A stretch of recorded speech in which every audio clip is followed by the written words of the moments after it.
चलिए फिर स्टार्ट करते हैं गाइस आज के अपने सेशन को। कुछ इंपॉर्टेंट चीज़ें, कुछ रिवीजन, कुछ extra extra extra more than extra, but आपके लिए जरूर ये हेल्पफुल वीडियो रहेगी।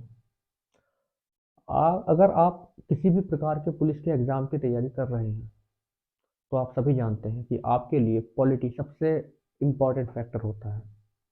अगर आप पॉलिटी जानते हैं तो आप बहुत कुछ जानते हैं, और हर एग्ज़ाम में कम से कम 7 से 8 क्वेश्चन पॉलिटी के रिगार्डिंग आपको देखने को मिल ही जाते हैं। यूपी पुलिस के पोर्शन में तो सबसे ज़्यादा, चाहे आप यूपी पुलिस के किसी भी प्रकार के यूपी के एग्ज़ाम में तैयारी हो, अगर वहाँ पॉलिटी है आपके सिलेबस में तो आपको ज़रूर ये वीडियो हेल्प करने वाली है। तो स्टार्ट करते हैं। आज मैं जो आपको बताने जा रहा हूँ उसमें सबसे पहला नाम, सबसे पहली चीज़ है आर्टिकल। अब बहुत से लोग हैं जो इस वीडियो को पहली बार देख रहे होंगे, लेकिन बहुत से लोग हैं जो जानते हैं कि संविधान में आर्टिकल्स का कितना अहम योगदान अब तक रहा है, और उसी के रिगार्डिंग हर एग्जाम में कोई ना कम से कम 1 से 2 क्वेश्चन आर्टिकल से पूछे ही जाते हैं। कंप्लीट तो नहीं कह सकते, लेकिन हाँ, एक रिवीजन के तौर पर मैं आपको बहुत सारे आर्टिकल्स यहाँ रिवाइज कराऊंगा, और जिन्होंने पहली बार जो इस वीडियो को देख रहे हैं, मैं कोशिश करूंगा उन्हें एक एक आर्टिकल समझ में आए। सारे आर्टिकल्स मैं आपको यहाँ कवर नहीं करा सकता, ना मैं करा पाऊंगा, लेकिन हाँ इतना जरूर है कि अब तक जो एग्जाम में आपके बने हुए आर्टिकल्स के हैं और जो आने के लिए संभावित है वो मैं आपको जरूर कराऊंगा। चलिए स्टार्ट करते हैं। पहला अनुच्छेद हमारा, जिसे हम आर्टिकल्स को हिंदी में अनुच्छेद भी कहते हैं। मैं यहाँ आपको एक एक आर्टिकल समझाने पर ज़्यादा ध्यान दूंगा, ना कि लिखने पर। कि आप वीडियो देख रहे हैं तो वीडियो के रिगार्डिंग आप लिख सकते हैं, और आपके पास बुक्स भी होंगी, और मैं आपके बता दूं कि आपके पास इतना समय नहीं है कि आप एक एक आर्टिकल लिखें। कोशिश कीजिएगा इसे एक रिवीजन के तौर पर लेने की। तो चलिए स्टार्ट करते हैं।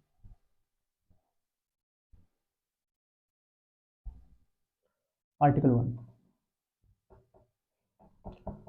अनुच्छेद। मैं यहाँ पर कुछ इंपॉर्टेंस करा रहा हूँ। तो जैसा आप सभी जानते हैं कि अनुच्छेद 1 है क्या। जैसा हमारा भारत या इंडिया, भारत अर्थात इंडिया राज्यों का संघ होगा या समूह होगा, सभी जानते हैं इसका मतलब क्या है।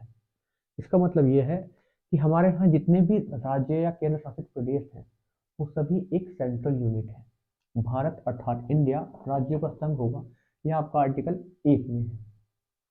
अगला मैं आर्टिकल की बात करता हूँ, आर्टिकल 2 की। बहुत प्यार से समझना है, बहुत प्यार से। आर्टिकल 2 क्या है। जैसे आप जानते हैं कि अगर आपको अपने राज्य की सीमा का विस्तार करना है तो सीमा विस्तार के लिए आपको नए नए राज्यों को अपने यहाँ लाना होगा। अगर भारत को अपनी सीमा का विस्तार करना है तो नए राज्यों को प्रवेश देना होगा। तो वो किस प्रकार देते हैं उसके लिए आपको अनुच्छेद 2 की हेल्प लेनी ही पड़ेगी। तो पहला आर्टिकल कहता है भारत अर्थात इंडिया राज्यों का संघ होगा। दूसरा कहता है भारत में नए राज्यों का प्रवेश किस तरह से होगा। समझ में आया। अब बात करते हैं तीसरे आर्टिकल की।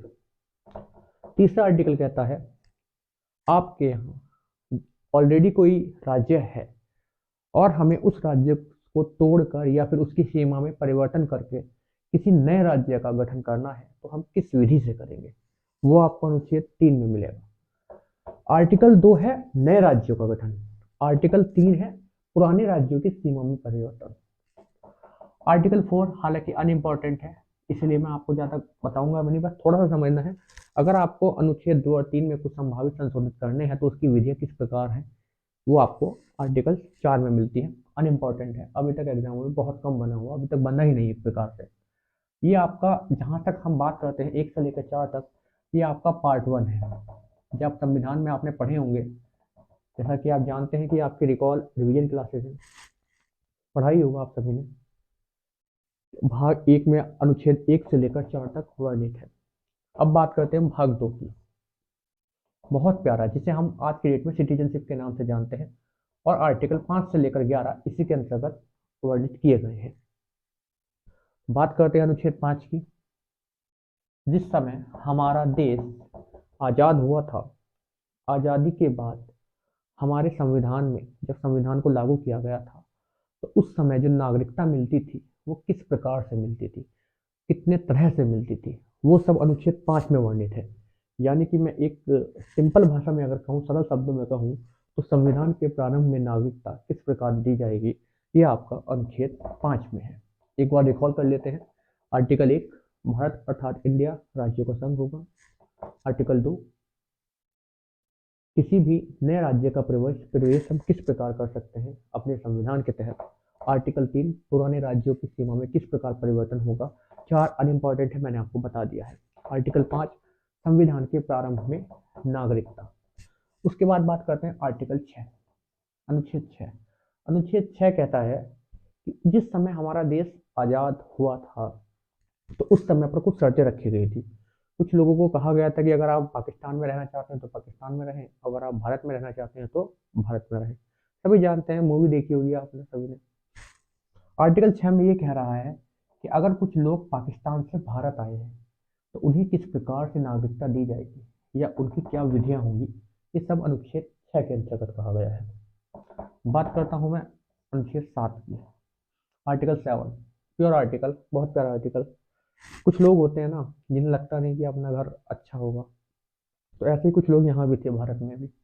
उन्हें लगा कि यहाँ से पाकिस्तान बेस्ट है, तो पहले वो लोग इंडिया से चले गए पाकिस्तान, और पाकिस्तान के बाद उसके बाद जब उन्हें अपनी असलियत दिखाई दी हो, तो उन्हें किस प्रकार से भारत वो अगर आ चुके थे तो उन्हें कैसे नागरिकता दी जाएगी। एक प्रकार से कह सकते हैं, यहाँ पर इसमें और इसमें इतना अंतर है कि प्रारंभ में जो लोग पाकिस्तान से इंडिया आए थे, उन्हें अगर हम नागरिकता देंगे तो अनुच्छेद 6 के तहत देंगे।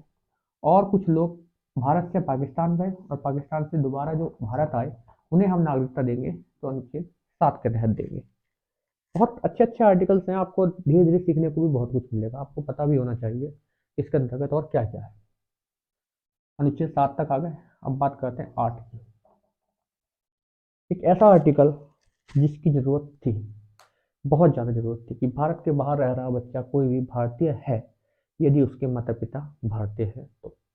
आप सभी जानते हैं कि इस आर्टिकल की ज़रूरत क्यों पड़ी होगी। अगर आप थोड़ा बहुत भी आपने मॉडर्न हिस्ट्री पढ़ी है, तो 1913 में लाला हरदयाल साहब ने सर फ्रांसिस्को में गदर पार्टी की स्थापना की थी। तो सैन फ्रांसिस्को यहाँ है नहीं, आप सभी जानते हैं, भारत के बाहर है। लेकिन वो जो लोग थे काम कर रहे थे, ऐसे और भी लोग थे और भी दल थे जो भारत के बाहर रहकर काम कर रहे थे भारत की आज़ादी के लिए। तो उन लोगों को ध्यान में रखते हुए हमारे संविधान में एक बहुत प्यारा आर्टिकल डाला गया था, आर्टिकल 8 या अनुच्छेद 8, कि भारत के बाहर रह रहा कोई भी बच्चा भारतीय होगा यदि उसके माता पिता में से कोई एक भारतीय है तो। अगली बात करते हैं आर्टिकल 9 की। अनुच्छेद 9, अनुच्छेद 9 क्या कहता है। अनुच्छेद 9 ये कहता है, अगर आप किसी अन्य देश में जाकर रहने लगते हैं तो आपकी नागरिकता स्वतः ही समाप्त हो जाएगी। 9, आर्टिकल 9, आपकी नागरिकता ऑटोमेटिक समाप्त हो जाएगी अगर आप किसी अन्य देश की नागरिकता ले लेते हैं। जानते हैं सभी, इतना तो नॉर्मल सी बात है, बस इसे अनुच्छेद में पढ़ना था आपको। अनुच्छेद 10, आपकी नागरिकता पर तब तक कोई प्रभाव नहीं पड़ता जब तक कि आप कोई भी देश विरोधी कार्य या गतिविधि में भाग ना लें। अगर आप किसी भी देश विरोधी गतिविधि में भाग लेते हैं तो आपका अनुच्छेद 10 के तहत नागरिकता को हानि हो सकती है। यह अनुच्छेद 10 में है। एक बार रिकॉल कर लीजिए, 1 से 4 तक आपने कर लिया, 5, 6, 7, 8, 9, 10। 5 में क्या है, संविधान के प्रारंभ में नागरिकता। 6 में है पाकिस्तान से भारत जो लोग आए हैं उन्हें किस प्रकार नागरिकता दी जाएगी संविधान के प्रारंभ में। 7, भारत से जो पाकिस्तान गए थे और पाकिस्तान से फिर भारत आए उन्हें कैसे नागरिकता दी जाएगी। आर्टिकल 8, भारत के बाहर रह रहा कोई भी बच्चा भारतीय है यदि उसके माता पिता में से कोई एक भारतीय है तो।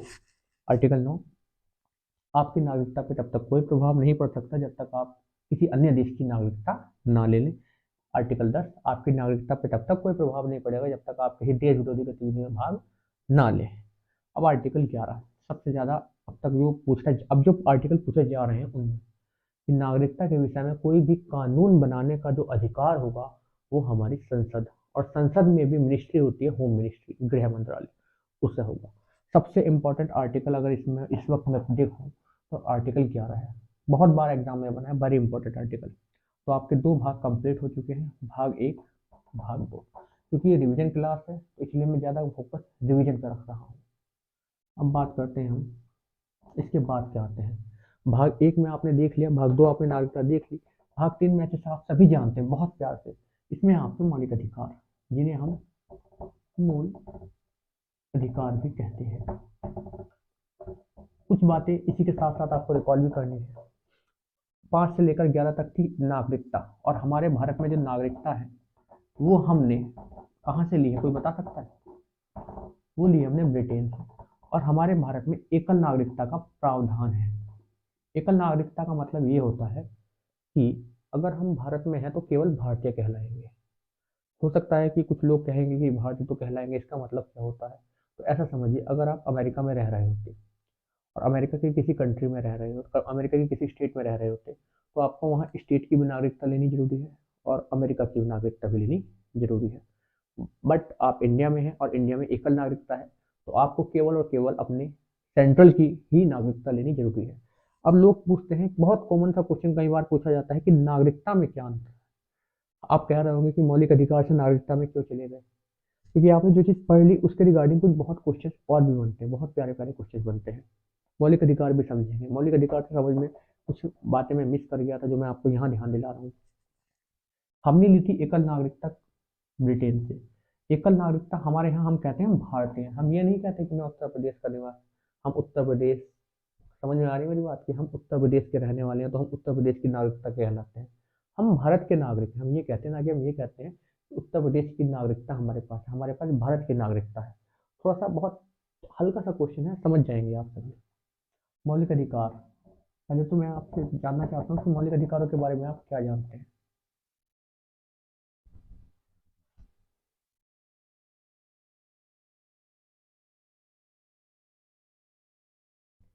मौलिक अधिकार क्या है? मौलिक अधिकार, हाँ, मौलिक अधिकार किसे कहते हैं? जैसे आप हैं तो आपके कुछ जेनेटिक, आपको कुछ ऐसे अधिकार हमारी गवर्नमेंट ने दे रखे हैं जिनके विरोध में आप सीधा सुप्रीम कोर्ट भी जा सकते हैं अगर आपके किसी भी प्रकार के किसी भी मौलिक अधिकार का हनन हुआ है तो।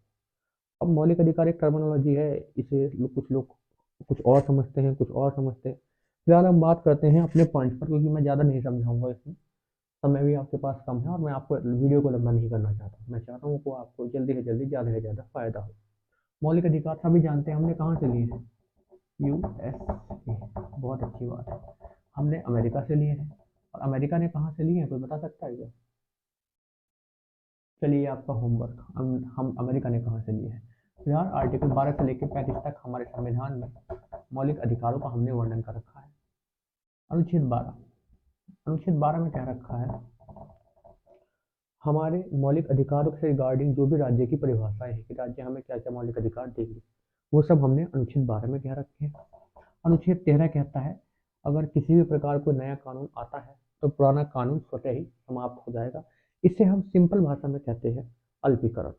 12 में है राज्य की परिभाषा, 13 में है अल्पीकरण। प्रारंभ हमारे जो आर्टिकल्स होते हैं वो यहाँ से होते हैं, 14 से स्टार्ट यहाँ से भी हो गए, लेकिन जो मेन चीज़ें हैं वो यहाँ से स्टार्ट होती हैं।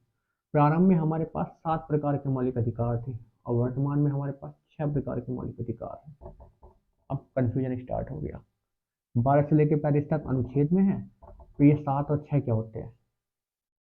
7, प्रारंभ में 7 का मतलब ये है कि हमें कुछ कैटेगरी में डिवाइड किया गया था इन सभी 12 से लेकर 35 अनुच्छेद। उन कैटेगरीज में पहले 7 प्रकार की कैटेगरीज थी, लेकिन अब 6 प्रकार की कैटेगरीज है। सिंपल समझेंगे, है ना? 12 मैंने आपको समझा दिया राज्य की परिभाषा, 13 मैंने बता दिया अल्पीकरण, 14 में क्या रखा है? देखिए, कानून को हम बोलते हैं विधि। विधि, विधि के सामने हम सभी लोग समान हैं। इस आर्टिकल में मैं आपको 2 से 3 क्वेश्चन कराऊंगा, ध्यान से सुनना। कानून के सामने हम सभी लोग समान हैं, हम सब जानते हैं, बिल्कुल अच्छी बात। ये हमने कहाँ लिया है? आर्टिकल 14 में है, यानी कि कानून के सामने हम सब लोग समान हैं। ये जो बात मैंने बोली, ये बात हमने कहाँ से ली है? हाँ, ये बात हमने ब्रिटेन से ली है। लेकिन कानून के सामने हम सभी लोग समान हैं, इस चीज की रक्षा कौन करता है? तो इस चीज की रक्षा हमारा सुप्रीम कोर्ट करता है। ये क्वेश्चन यूपी पुलिस और यूपीएसआई में कई बार आ चुका है, तो इस बात को ध्यान देना। विधि के सामने सब लोग समान है, आर्टिकल 14, प्रोफेसर डाइसी, तो प्रोफेसर डाइसी थे, प्रोफेसर डाइसी, वो रहने वाले ब्रिटेन के थे, इसलिए हमने अनुच्छेद 14 को विधि के सामने समक्ष सब लोग समान है प्रोफेसर डाइसी से लिया। अब प्रोफेसर डाइसी हालांकि हम सब जानते हैं ब्रिटेन के थे, तो इसलिए ब्रिटेन से लिया। इसकी रक्षा जो करता है वो हमारा सुप्रीम कोर्ट करता है, और सुप्रीम कोर्ट करता है तो यानी कि ये जो बात हम बोल रहे हैं कि कानून के सामने सब लोग समान है, इस बात की जो रक्षा करता है सुप्रीम कोर्ट करता है। ये बात हमने कहाँ से ली? ये ली हमने अमेरिका से, यूएसए से। दो क्वेश्चन आपके इसमें है, कानून के सामने सभी लोग समान है, आर्टिकल 14, ये बात कहाँ से ली है? ब्रिटेन से ली है। और कानून के सामने सभी लोग समान है, इस बात की रक्षा हमारा सुप्रीम कोर्ट करेगा, ये बात कहाँ से ली है हमने? अमेरिका से ली है। ठीक है, अगर स्टार्ट करते हैं अनुच्छेद 15।